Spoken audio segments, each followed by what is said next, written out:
Pessoal, a turma petista entendeu que pode explorar a tragédia do Rio Grande do Sul de forma eleitoral. E não sou eu que estou dizendo isso, não. Quem está falando é a Folha de São Paulo, é a Veja também. Olha só isso aqui. Porque aliados veem crise climática como janela de oportunidade para Lula.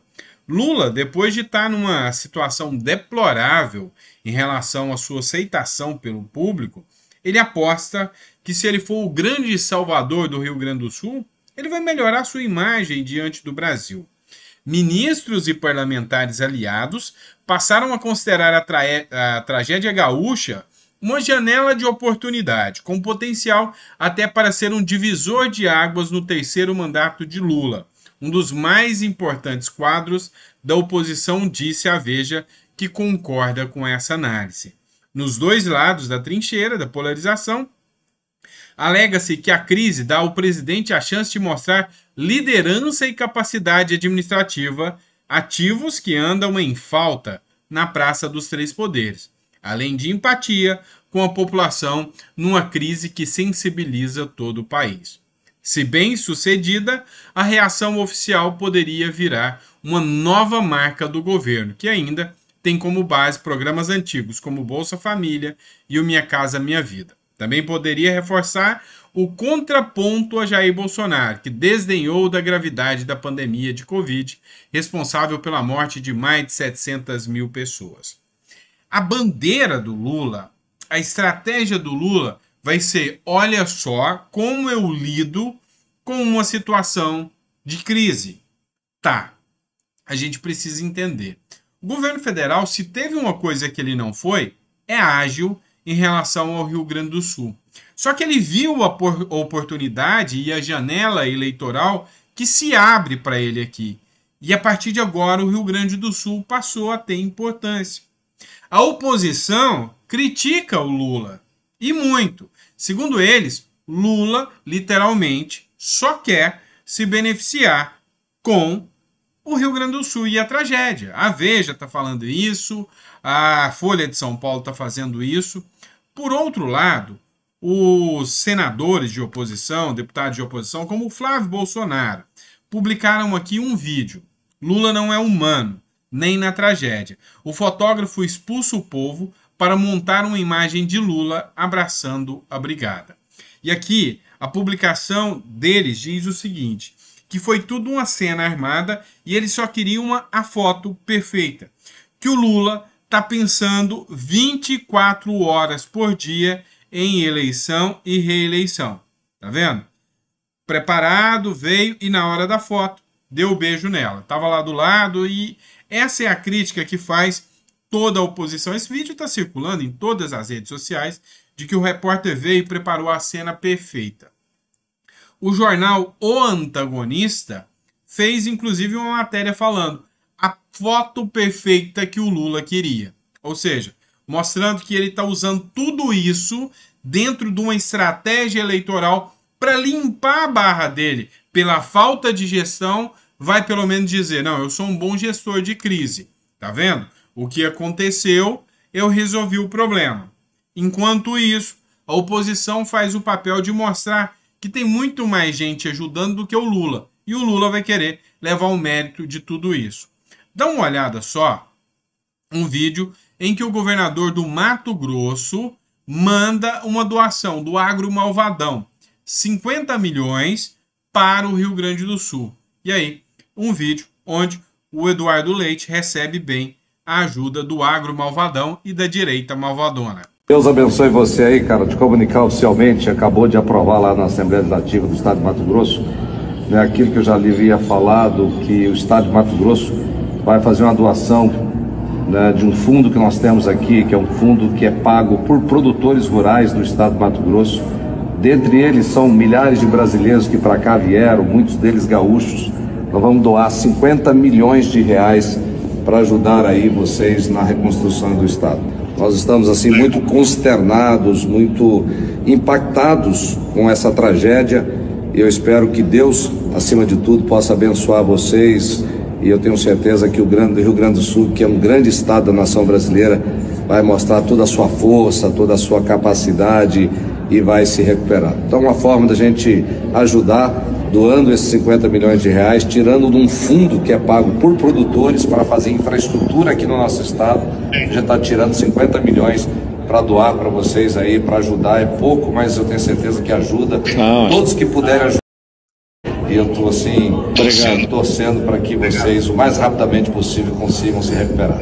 Olha, Mauro, tá sendo duro o momento que a gente está vivendo, mas ao mesmo tempo ver essa solidariedade, um gesto assim de uma generosidade do povo do Mato Grosso é um negócio que nos estimula muito aqui. Então, em primeiro lugar, agradecer muito aqui para ti.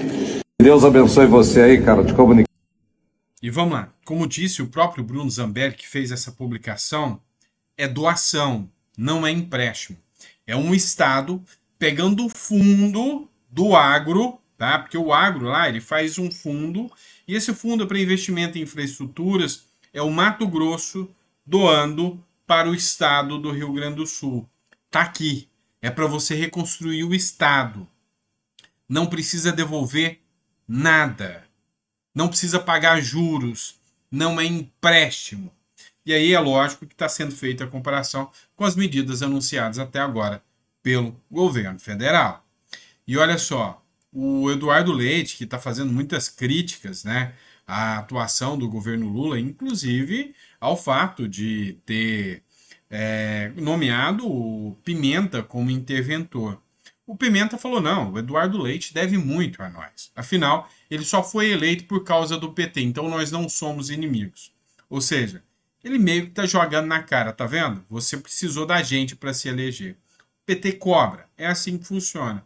E o Eduardo Leite está sentindo e está vendo que são os governadores, né, do centro-sul, aqui centro-oeste, sul, estão dando a solidariedade, estão mandando ajuda, literalmente, isso é ajuda de verdade. Não é enfiar em empréstimo, ainda mais o caso da Dilma Rousseff, né, que está uma repercussão gigantesca, que ela anunciou 5 bilhões em crédito e o PT fez matéria e os jornais divulgaram e depois descobriu-se que essa matéria, né, esse empréstimo já era previsto antes de qualquer tragédia com a gestão Bolsonaro, já tinha definido esses empréstimos aí, para você ver que, sabe, eles sabem muito bem criar uma narrativa para tentar ludibriar o eleitor.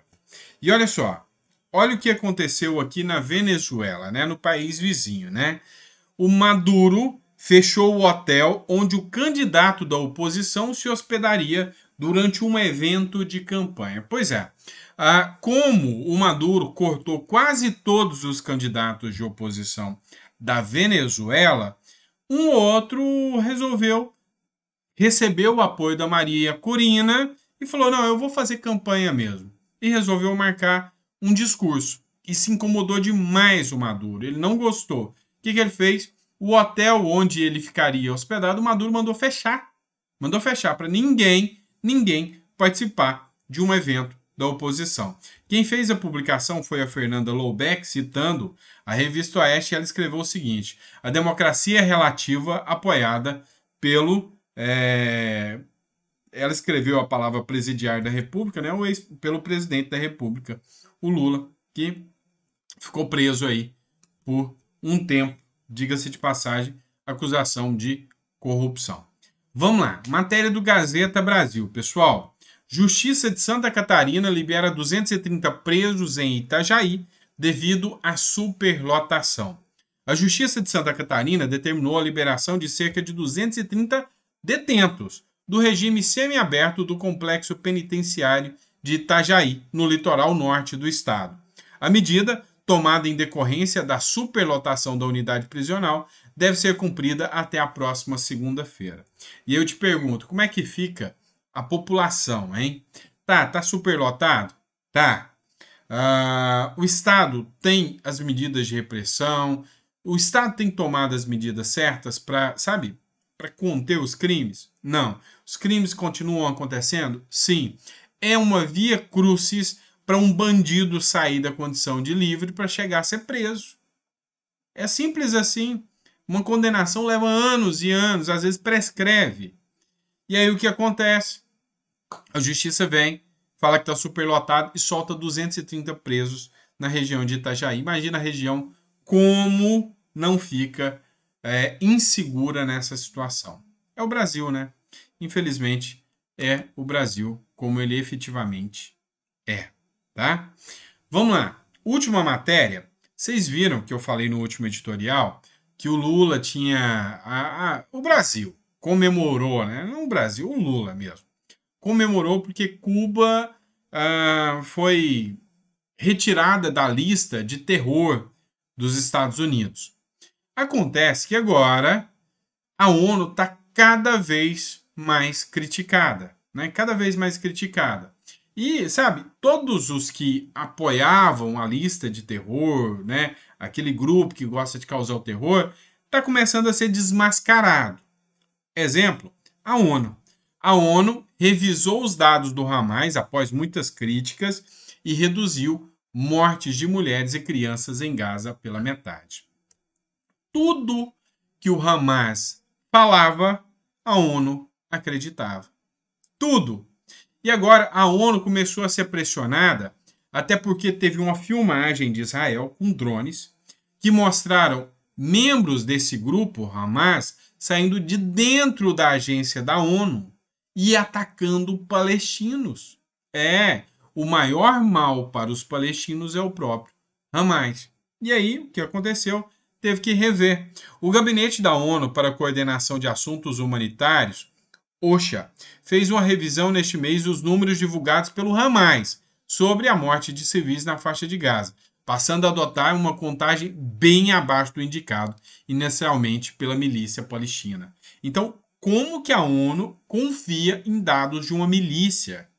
No dia 8 de maio, a Agência das Nações Unidas observou que os dados anteriores defendidos pelo grupo de 9.500 mulheres e 14.500 crianças mortas durante o conflito nos últimos 7 meses foram colocados em xeque pela própria milícia, que declarou ter informações incompletas.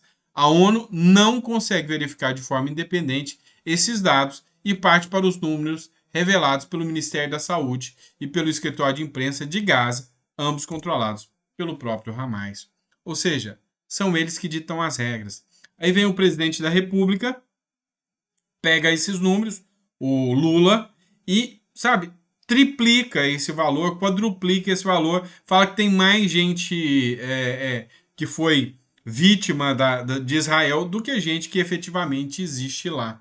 Então, sabe, é muito tenso, né? É bem tenso você confiar nos dados oficiais que vêm dessas instituições. Não dá para confiar em dado oficial de ONU, não dá para confiar em dado oficial do governo. Esses dados oficiais hoje, infelizmente, a gente vê que é tudo uma grande balela para enganar você e a população. Essa é a realidade, né? Então, não é à toa que esses dados são tão questionados, porque realmente são dados inverídicos. É o que acabou de provar agora a ONU, mudando aqui os dados, não é? É isso, pessoal. Obrigado. Obrigado por ter acompanhado a gente. Que seu sábado tenha sido abençoado e que seu domingo seja mais abençoado ainda. Amanhã de manhã a gente está de volta com mais conteúdo para bater um papo aqui com vocês. Abraço.